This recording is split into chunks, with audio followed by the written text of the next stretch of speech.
ព្រះធេរានុធេរៈគ្រប់ព្រះអង្គជនរួមជាតិទាំងអស់ជាទីគោរពជាទីរាប់អានថ្ងៃនេះក្រុមអ្នកនាំពាក្យក្រសួងមហាផ្ទៃគឺថាសូមអនុញ្ញាតលើកយកនៅប្រធានបទតាក់ទិនទៅនឹងនៃម្ចាស់សត្វនិងសត្វនិយាយភាសាសាមញ្ញ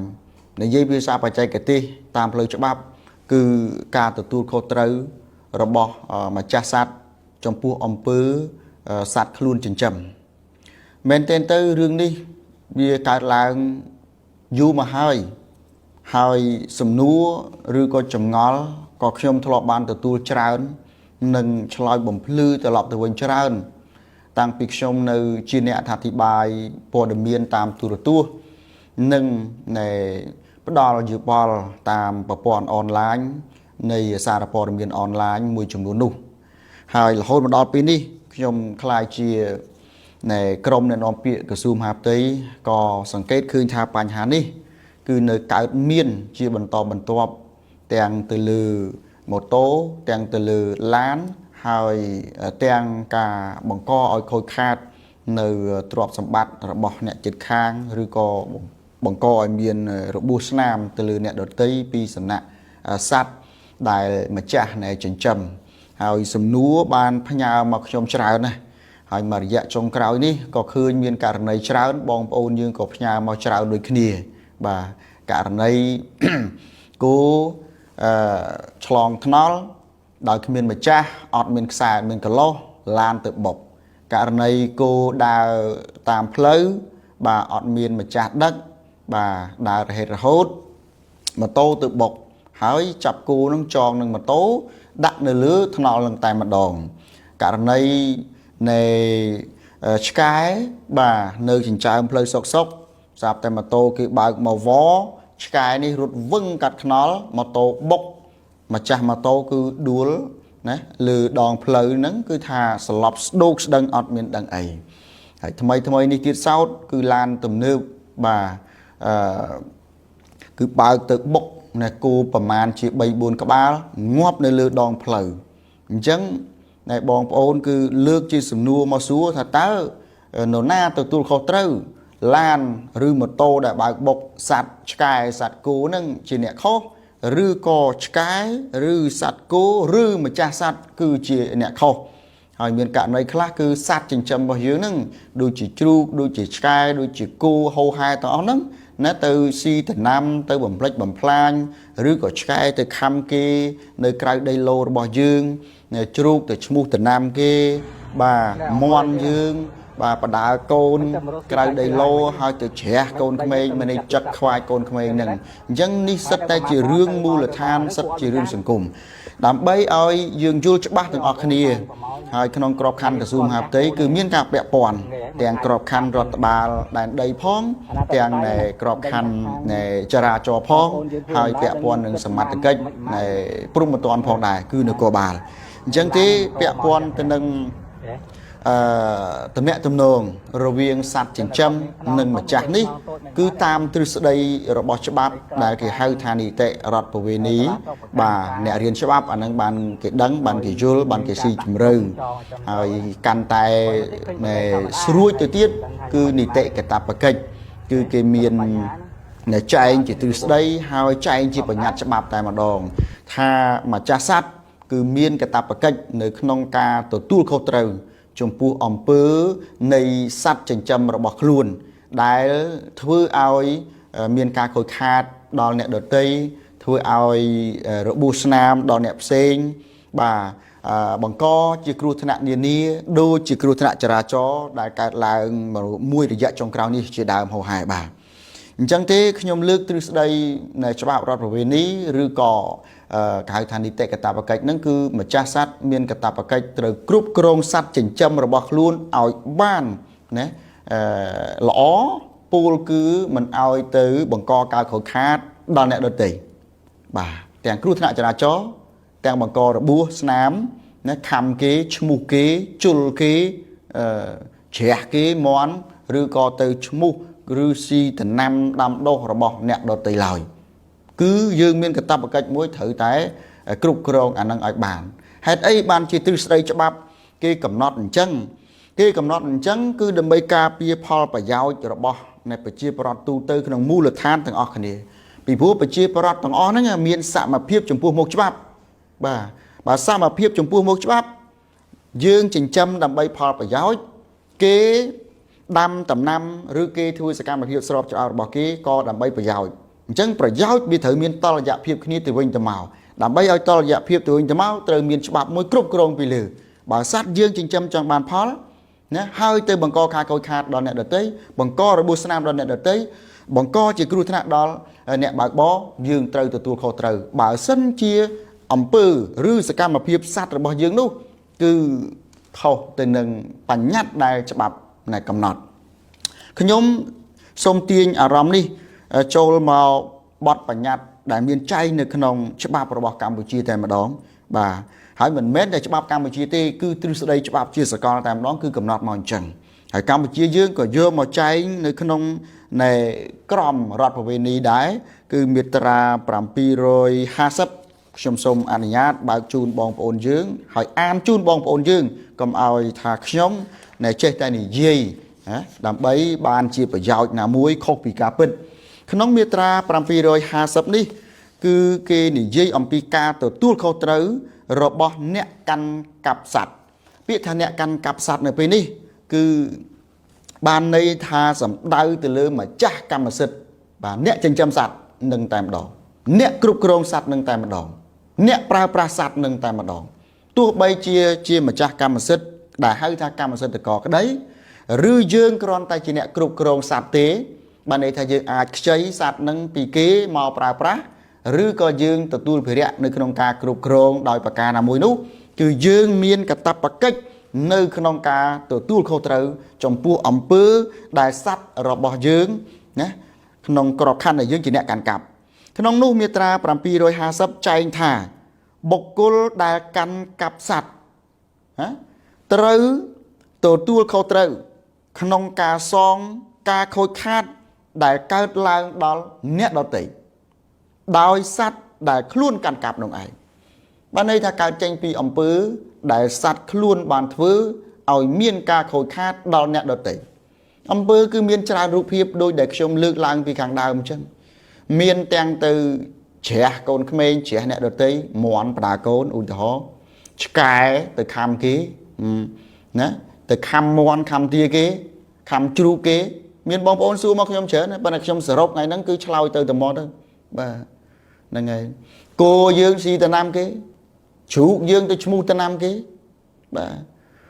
គោយើងដើរឆ្លងផ្លូវឆ្កែយើងដើរឆ្លងផ្លូវជ្រូកយើងដើរឆ្លងផ្លូវមាន់យើងដើរឆ្លងផ្លូវទាយើងដើរឆ្លងផ្លូវដោយគ្មានការគ្រប់គ្រងពីសំណាក់យើងត្រឹមត្រូវបង្កជាគ្រោះថ្នាក់ចរាចរណ៍យើងគឺជាអ្នកទទួលខុសត្រូវយោងតាមច្បាប់ហើយមិនមែនជាការសពេចសពិលដែលខ្ញុំយោងតែពីក្រមរដ្ឋប្រវេណីនៃមាត្រា750ប៉ុណ្ណឹងទេនៅក្នុងច្បាប់ចរាចរណ៍គឺចែងកាន់តែច្បាស់ជាងនឹងបើពាក់ព័ន្ធទៅនឹងរឿងចរាចរណ៍អនុញ្ញាតឲ្យខ្ញុំបើកមើលនៅច្បាប់ចរាចរណ៍បន្តិចបាទច្បាប់ចរាចរណ៍បើតាមខ្ញុំចាំគឺនៅក្នុងមាត្រា33បាទ33ហ្នឹងហើយក្នុងមាត្រា33គឺគេនិយាយជាទូទៅអំពីអ្នកជិះអ្នកដឹកឬអ្នកបរសត្វត្រូវអនុវត្តដោយខាងក្រោមក៏ប៉ុន្តែខ្ញុំមិនរាយរាប់ច្រើនទេទាំងអស់ហ្នឹងវាមាន5ចំណុចខ្ញុំលើកចំណុចទី5ចុងក្រោយយកមកជម្រាបជូនបងប្អូនតែម្ដងថាតើគេបញ្ញត្តិយ៉ាងដូចម្ដេចនៅក្នុងច្បាប់ចរាចរណ៍ផ្លូវគោកហ្នឹងចំណុចទី5ចុងក្រោយនៃមាត្រា33ច្បាប់ចរាចរណ៍ផ្លូវគោកឆ្នាំ2015ហើយវិសោធនកម្មនៅឆ្នាំ2017បានបញ្ញត្តិថាហាមលែងសត្វឲ្យដើររហេតរហូតលើផ្លូវណាច្បាស់បងប្អូនហាមលែងសត្វឲ្យដើររហេតរហូតលើផ្លូវអញ្ចឹងបើសិនជាសត្វរបស់យើងវាដើររហេតរហូតចេញពីដីឡូរបស់យើងតាមផ្លូវសាធារណៈឬតាមដីឡូឯកជនរបស់អ្នកភូមិអ្នកផងចិត្តហ្នឹងហើយវាបង្កជាហានិភ័យណាមួយការខូចខាតណាមួយទាំងទៅធ្វើឲ្យខូចខាតវត្ថុរបស់គេទាំងទៅធ្វើឲ្យខូចខាតដំណាំរបស់គេ ទាំងបង្កឲ្យមានគ្រោះថ្នាក់ចរាចរណ៍កើតឡើងបាទណាទាំងទៅបង្ករបួសតាមរយៈការខំគេណាសត្វឆ្កែយើងមន់យើងបាទជ្រះគេឬក៏ជ្រូកយើងទៅជន់កូនក្មេងណាមួយនោះអានឹងយើងទទួលខុសត្រូវចំពោះអំពើនៃសត្វដែលយើងចិញ្ចឹមពលគឺក្នុងក្របខ័ណ្ឌច្បាប់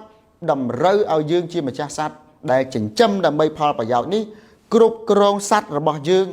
ឲ្យបានគុតមុតបាទឲ្យបានគុតមុតអញ្ចឹងឧទាហរណ៍ថាឆ្កែយើងរត់ប៉ាត់ណាប៉ាត់ណីទៅគេបើកបរមកបាទបុកបណ្ដាលឲ្យដួលម៉ូតូគេបាទកពិតឡានគេបែកកញ្ចក់ឡានគេបែកចង្គៀងឡានគេវាចកង់ឡានគេត្រូវតែជួសជុលឡានគេត្រូវតែជួសជុលឡានគេ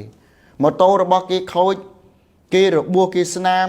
ក្នុងក្របខ័ណ្ឌរហូតដល់មានស្លាប់ទៀតអាហ្នឹងក៏យើងត្រូវទទួលខុសត្រូវដែរចំពោះមុខច្បាប់កិច្ចអត់ផុតទេបើសិនជាឡើងតុលាការតែក្នុងក្របខ័ណ្ឌការដោះស្រាយក្រៅប្រព័ន្ធតុលាការក៏យើងត្រូវទទួលខុសត្រូវដូចគ្នាបាទប៉ុន្តែភាគច្រើនបងប្អូនខ្លះលើកឡើងថាតើឲ្យខ្ញុំទៅចងឆ្កែយ៉ាងម៉េចបើទម្លាប់ការចិញ្ចឹមរបស់អ្នកភូមិហ្នឹងគឺថាប្រឡែងឆ្កែទាំងអស់ហ្នឹងជ្រូកក៏ដោយមន់ក៏ដោយបើភូមិខ្ញុំមានទម្លាប់ចិញ្ចឹមលែងប៉ាត់ណាប៉ាត់ណីអញ្ចឹងបាទគោក៏ដោយប្រឡែងទាំងវងភូមិខ្ញុំទម្លាប់អញ្ចឹងអត់និយាយពីទម្លាប់ទេបងប្អូនគឺនិយាយអំពីច្បាប់ជាសកលដែលខ្ញុំបានលើកឡើងហើយថាប្រទេសណាដោយប្រទេសណាដែរគឺជាទ្រឹស្ដីច្បាប់របស់វាគឺម្ចាស់សត្វត្រូវគ្រប់គ្រងសត្វរបស់ខ្លួនឲ្យបានល្អកុំឲ្យមានព្យាសនកម្មគឺការខូចខាតឬបង្កគ្រោះថ្នាក់ដល់អ្នកដទៃបាទម្ចាស់សត្វគឺមានកាតព្វកិច្ចដែលភាសាបារាំងហៅថា obligation អង់គ្លេសយើងហៅថា obligation នេះគឺកាតព្វកិច្ចក្នុងការទទួលខុសត្រូវចំពោះអំពើដែលសត្វខ្លួនបានធ្វើឲ្យមានការខូចខាត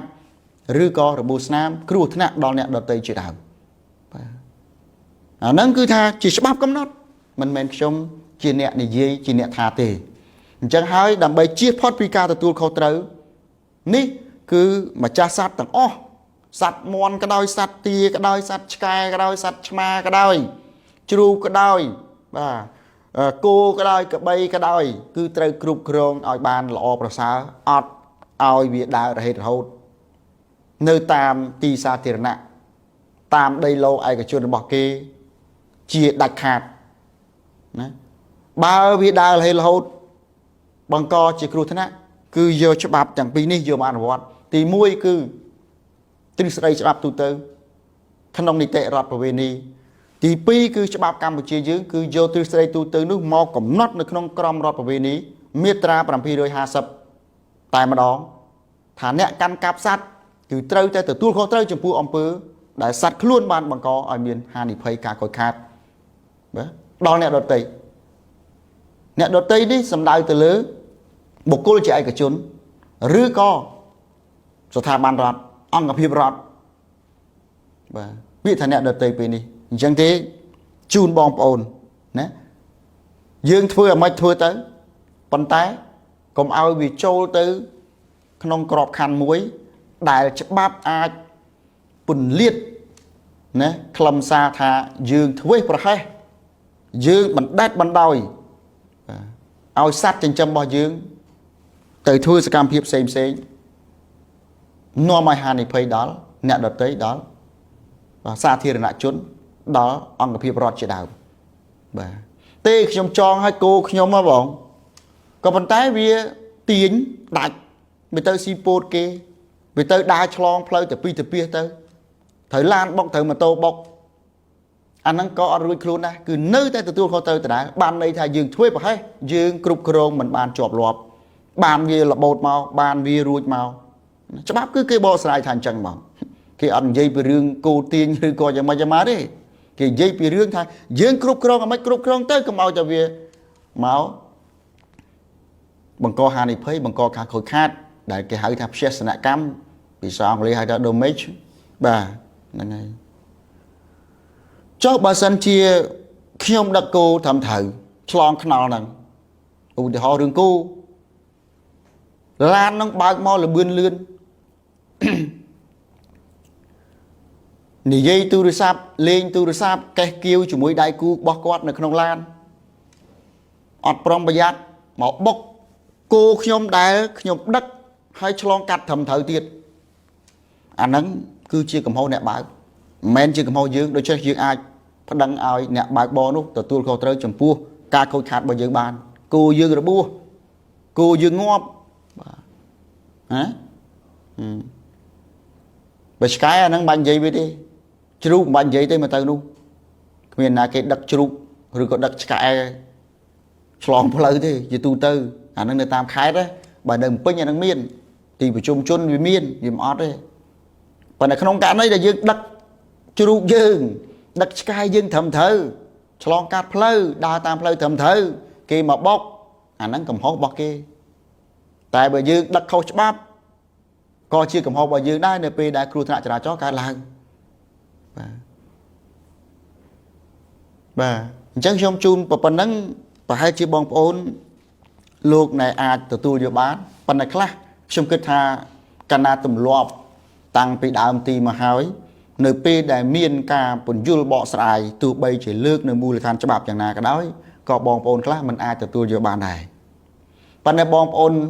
សាក់លបងស្ដាប់សាក់លបងទទួលព្យាយាមទទួលហើយព្យាយាមគិតថាបើអញហើយចិញ្ចឹមឆ្កែហ្នឹងវាទៅខំមន់គេងាប់អស់4-10ក្បាលតែទេខ្ញុំមិនដឹងទេអាហ្នឹងរឿងឆ្កែដែរខ្ញុំមានបានបញ្ជាវាទៅខំឯណាមែនទេបាទចុះបើថ្ងៃណាមួយឆ្កែរបស់គេដទៃមកខំមន់យើងងាប់អស់មកសបុកដែរតែអារម្មណ៍របស់យើងយល់ថាមិនដែរច្បាស់ជាយើងខឹងឆ្កែនោះច្បាស់ជាយើងរកម្ចាស់ឆ្កែនោះឲ្យសងហើយឲ្យទទួលខុសត្រូវហើយបាទយើងប្រឡែងគោប៉ាត់ណាប៉ាត់ណីប្រឡែងកបីប៉ាត់ណាប៉ាត់ណីឲ្យវាដើររហេតរហូតតាមផ្លូវតាមអីឡានគេមកបុកម៉ូតូគេមកបុកយើងថាទេអានឹងសัตว์ទេខ្ញុំមិនអាចទៅទទួលខុសត្រូវទេអាណាទៅបជាវាបានវាមកចេះស្ដាប់វាមិនដឹងអីវាយើងគ្រាន់ជាមនុស្សហើយបើកបរម៉ូតូបើកបរឡានមិនក៏មិនមើលទៅស្អីឲ្យគេទៀតខ្ញុំមិនទទួលខុសត្រូវទេអានឹងរឿងសัตว์តែចុះបើថ្ងៃណាមួយយើងបើកឡានម្ដងយើងជិះម៉ូតូម្ដងហើយត្រូវសัตว์ឆ្កែ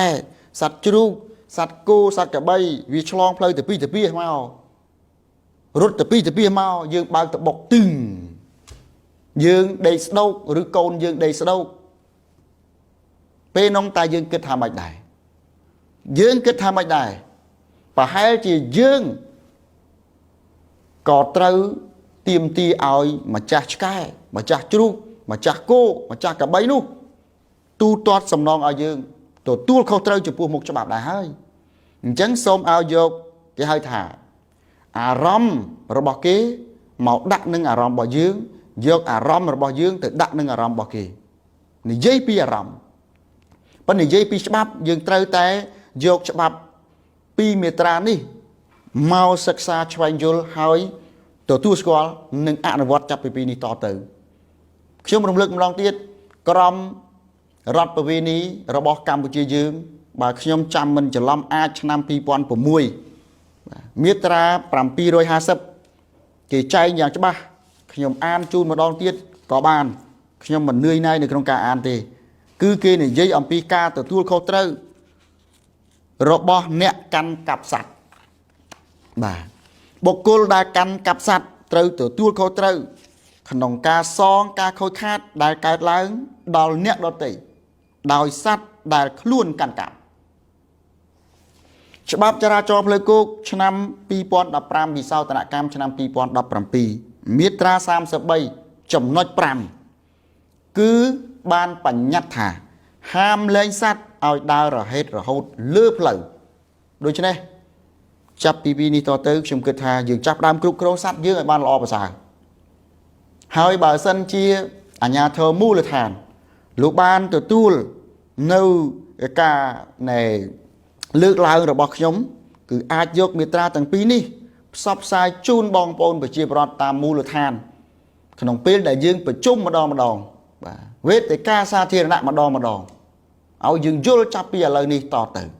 បាទយល់ចាប់ពីឥឡូវនេះតទៅអនុវត្តចាប់ពីឥឡូវនេះតទៅក ុំឲ្យវាមានទំនាស់សង្គមកើតឡើងច្រើនពេកបាទហើយសូមឲ្យបងប្អូនដែលប្រើប្រាស់បណ្ដាញសង្គមទាំងអស់គឺក៏ត្រូវឆ្វែងយល់ឲ្យបានស៊ីជម្រៅដែរអំពីរឿងច្បាប់ទម្លាប់បាទដើម្បីឲ្យយើងធ្វើអត្ថាធិប្បាយឲ្យយើងបញ្យល់ទៅមហាជនទៅគឺលោកទទួលស្គាល់ថាយើងគឺជាអ្នកដែលចេះដឹងត្រឹមត្រូវពិតប្រាកដមិនឆ្លៀតឱកាសដើម្បីបានចំនួន like បានចំនួន share បានចំនួន view ឬក៏ផលប្រយោជន៍ណាមួយប៉ុន្តែយូរទៅនៅពេលដែលគេដឹងថាយើងនឹងខុសយើងអស់តម្លៃបន្តិចម្ដងខ្ញុំនេះសំទោសខ្ញុំនិយាយនេះគឺមិនសំដៅទៅលើបុគ្គលទាំងឡាយណាទេតែខ្ញុំបាននិយាយច្រើនហើយតាំងពីខ្ញុំនៅធ្វើការទូរទស្សន៍រយៈពេល9ឆ្នាំធ្វើការវិទ្យុរយៈពេល5ឆ្នាំហើយធ្វើការនៃបញ្យលច្បាប់ទម្លាប់តាមរយៈបងប្អូនលើកឡើងនៅករណីនៃផ្សេងមកនេះប្រហែលជាង2ឆ្នាំដែរទម្រាំខ្ញុំមកកាន់កិច្ចការងារក្នុងក្របខ័ណ្ឌជាក្រុមអ្នកនាំពាក្យក្រសួងមហាផ្ទៃនៅពេលនេះចឹងទេចុងក្រោយខ្ញុំសូមការយល់ភ័យទោសខ្ញុំនិយាយដូចជាលះលឺបន្តិចប៉ុន្តែក្នុងក្របខ័ណ្ឌមួយដើម្បីឲ្យបងប្អូនយកទៅនៃឆ្វែងយល់អនុវត្តជាបន្តទៀតបាទហើយបើមានចម្ងល់ដោយប្រការណាមួយអាចសួរនៅខាងក្រោមវីដេអូនេះបានពីព្រោះខ្ញុំមិនអាចលើកឲ្យបានគ្រប់ស្ថានភាពឲ្យបានគ្រប់ជ្រុងឲ្យបានគ្រប់នៃករណីនោះទេបាទចឹងទេខ្ញុំសូមអនុញ្ញាតបញ្ចប់សូមក្រាបថ្លែងបង្គំលានិងសូមជម្រាបលា